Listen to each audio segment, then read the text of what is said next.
Grazie a lei della parola, grazie a voi dell'invito. Io, come sempre, io ho i miei collaboratori che mi preparano tutti i testi scritti e io puntualmente li butto via. Li butto via perché credo che dalle parole, dal modo con il quale insomma, ho avuto modo per qualche minuto, mi scuso anche del ritardo, mi scuserò se dovrò lasciarvi una volta terminate queste brevissime considerazioni, mi sembra che ci sia un tono colloquiale, quindi preferisco evitare di leggere e cercare di raccontare un po' questa storia sulla quale abbiamo lavorato nel corso di questi anni complicati, anni nei quali abbiamo attraversato la pandemia, quindi anni sicuramente non ordinari come molte altre stagioni della storia senza strappi di questo genere ci hanno presentato. Ecco, la prima considerazione che mi sento di fare è in rispetto e riconoscenza di tutti coloro che si sono occupati prima di me di questa delicata materia, affascinante materia, devo dire, importante materia sotto il profilo culturale. Raccontarlo in una città che è la capitale europea della cultura, io quando parlo di salute dico sempre che il nostro problema, in particolare nel momento che stiamo attraversando, ha a che fare molto con la cultura, ha a che fare con la capacità di spiegare alle persone come i nostri bisogni si siano trasformati negli anni, come le esigenze di vita delle persone si sono trasformate negli anni, come la scienza, la ricerca, la tecnologia ci ha messo a disposizione degli strumenti, evolvendo anche le grandi competenze professionali e consentendoci di affrontare un bisogno di salute che non ha soltanto delle opportunità diverse per essere in qualche modo al quale poter garantire grazie ai quali poter garantire una risposta.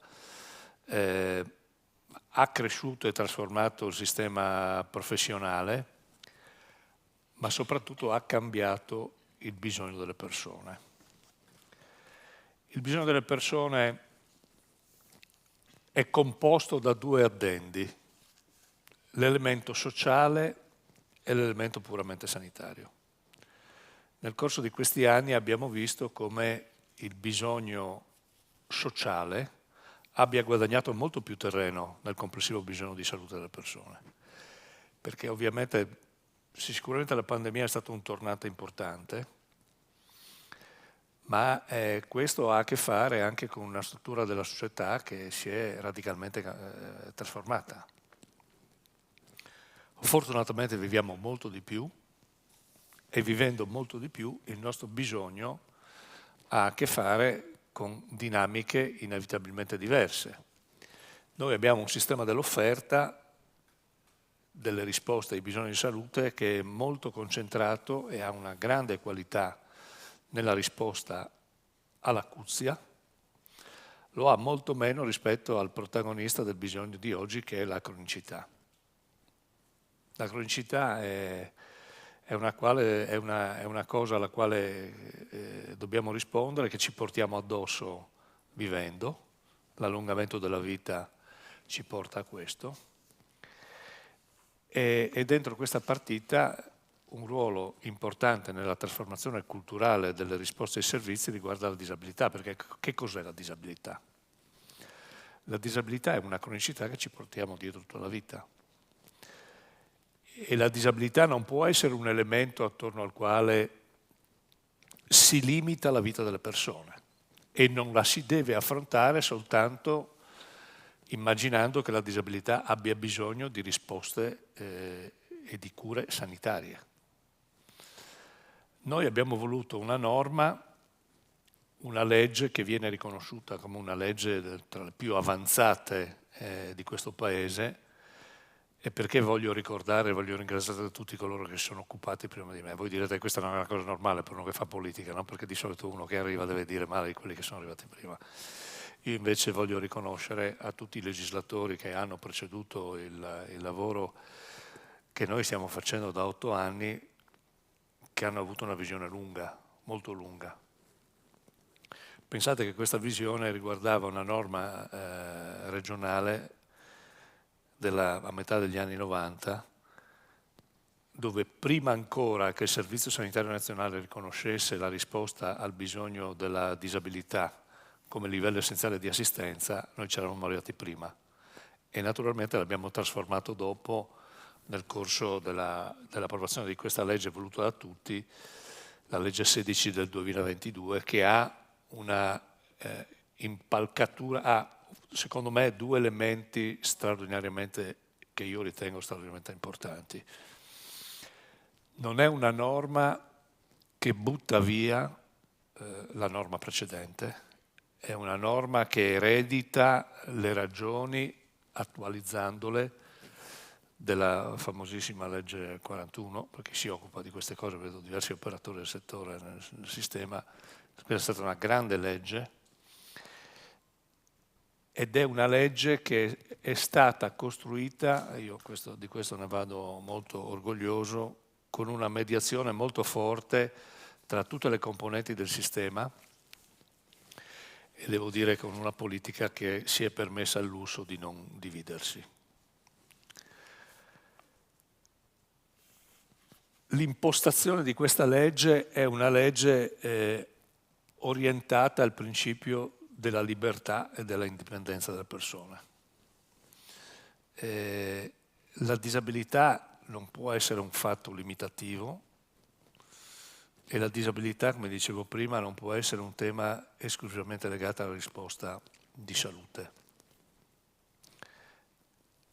E questa legge guarda alla libertà delle persone, nel senso che affronta gli elementi di indipendenza, prevalentemente l'elemento di indipendenza più importante e di libertà delle persone è quello legata alla condizione lavorativa, quindi un forte e importante lavoro col sistema dell'impresa e con i servizi, i famosi SIL, quindi l'inserimento del lavoro che ovviamente diventa determinante, ma abbraccia tutta una serie di altri strumenti e di altre politiche che devono vedere e devono riconoscere l'indipendenza delle persone, perché la disabilità è una condizione, deve essere una condizione sempre più di normalità e quindi il lavoro, il turismo, la cultura, la mobilità, tutti elementi che si devono inserire in un contesto nel quale è evidente che la risposta di salute deve garantire le proprie cose, quindi noi introduciamo la garanzia dei livelli essenziali di assistenza, trasformiamo anche culturalmente l'approccio delle nostre aziende sanitarie che devono essere sempre più aziende sociosanitarie, perché devono guardare all'integrazione sociosanitaria, che è un elemento fondamentale nella risposta ai bisogni di salute delle persone, mettendo a disposizione ovviamente dell'indipendenza delle persone le competenze professionali multidisciplinari che stanno all'interno delle nostre aziende e che devono accompagnare questi percorsi anche con strumenti estremamente di grande rilievo che noi abbiamo implementato nel tempo. Il Fondo Sociale della Disabilità, il Fondo Sociale dell'Integrazione Sociosanitaria e le dotazioni sul dopo di noi che abbiamo messo a disposizione. Pensate che questo pacchetto nel bilancio della Regione supera i 70 milioni di euro all'anno di spesa corrente, quindi sono investimenti, risorse importanti che noi mettiamo ovviamente a disposizione. Quindi questa è un po' l'impostazione politica che noi abbiamo voluto garantire. Lo abbiamo fatto attraverso una grande collaborazione con un'organizzazione insostituibile, che è la Consulta delle persone con disabilità e le loro famiglie, e abbiamo immaginato che il percorso di vita delle persone, quindi della libertà delle persone, c'è una grande questione aperta in questo Paese e ovviamente siccome è aperta in questo Paese è aperta anche in questa regione. Cioè immaginare che ci siano persone che vivano e ci siano persone che sopravvivano. Ecco, noi dobbiamo fare in modo con queste politiche che le condizioni di vita delle persone non possono avere la sopravvivenza.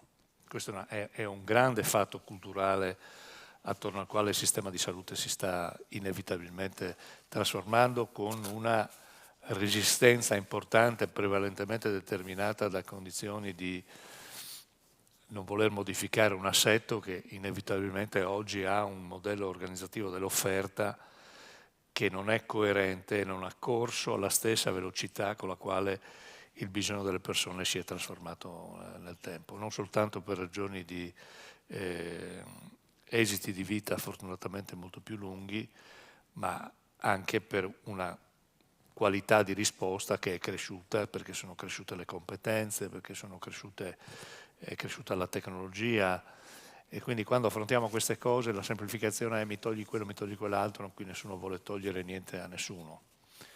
Ma siccome le risorse non sono infinite, viviamo la stagione più difficile nella storia del Servizio Sanitario Nazionale, quando oggi noi discutiamo delle competenze professionali, del capitale umano. Oggi è la grande emergenza che noi abbiamo di fronte. Ecco, attorno a questo principio della sopravvivenza noi crediamo sia importante garantire conquiste che io credo in questa regione perlomeno ci viene garantito, non lo diciamo noi, quindi se lo dicono gli altri vale ancora molto di più. Riesce a dare una risposta, credo, importante. Sicuramente c'è molto lavoro da fare, però penso che noi tutti dobbiamo essere orgogliosi di vivere in una regione nella quale questo è un tema che, per lo sforzo di tanti, oggi raggiunge condizioni sicuramente di valore importante di risposta. Voglio fare un'ultima considerazione che mi sembra importante e entrare un po' nelle ragioni per le quali questa terra è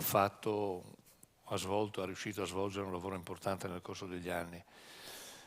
Noi siamo abituati, in particolare quando parliamo della salute delle persone, a immaginare che la risposta arrivi esclusivamente dal sistema istituzionale. Il sistema istituzionale è importante, è insostituibile, deve dare le carte, deve definire le regole, deve mettere a disposizione gli strumenti, deve controllare che questo avvenga. Però la domanda che faccio io parlando di disabilità spesso è questa. Se noi non avessimo avuto in questa regione un'azione, una pressione molto forte da parte delle famiglie, da parte del sistema del terzo settore, da tutti coloro che nel corso degli anni hanno dovuto affrontare delle situazioni di difficoltà. Se noi non avessimo avuto quella pressione così forte, noi oggi saremmo in grado di avere una qualità o una cultura di risposta come quello che stiamo riuscendo a garantire. Io mi sono fatto un'idea, tra l'altro me la sono fatta perché molti anni fa, negli anni nei quali parlare di disabilità significava non lo facevi perché ti vergognavi, perché dovevi nascondere queste cose. Io arrivo da una famiglia di queste. Una famiglia che 50 anni fa ha vissuto questa esperienza. Se non ci fosse stato questo sforzo esterno al sistema istituzionale, oggi il sistema istituzionale sarebbe in grado di affrontare le cose come le sta affrontando, con questa qualità, con questa asticella dal punto di vista culturale dove siamo riusciti a metterla? Io penso di no. E penso anche che sia sbagliato immaginare che tutte queste cose devono essere garantite all'interno del sistema istituzionale. Il sistema istituzionale deve definire l'asticella della qualità di vita delle persone, perché questo è il compito di chi ha responsabilità politica, di chi ha responsabilità istituzionale. Però deve avere anche la capacità di capire quali sono le cose che riesce a fare meglio e quali sono le cose che per conto proprio possono fare bene gli altri, mettendogli a disposizione le risorse e lasciando la libertà delle energie che possono essere sprigionate anche dai corpi della società che sono sicuramente a servizio e a sostegno di politiche di questo genere. Questa è una impostazione culturale, è un tema che si fonda sul principio della sussidiarietà. è un sistema che cerca di liberare, è un'impostazione che cerca di liberare delle energie.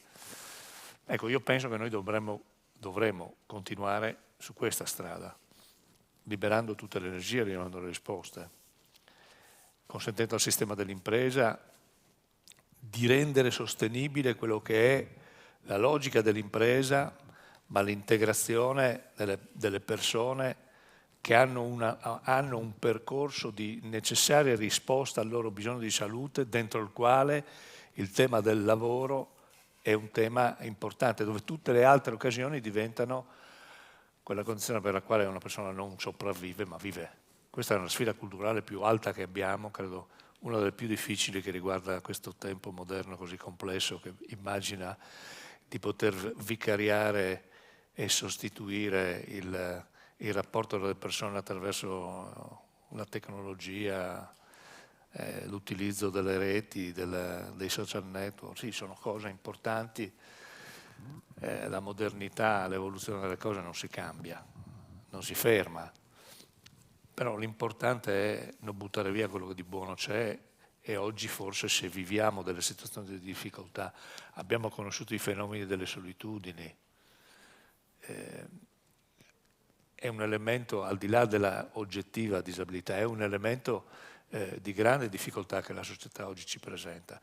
Ecco, io credo che questo faccia parte di una lunga catena, dentro la quale c'è ogni anello e dove ogni componente di questa società può dare il proprio contributo. Noi stiamo cercando di farlo con l'impostazione, le ragioni. Io non sono entrato dentro i capitoli, le delibere, gli atti, i regolamenti, le norme, perché se tutte queste cose non hanno un pensiero, la politica dovrebbe essere un pensiero.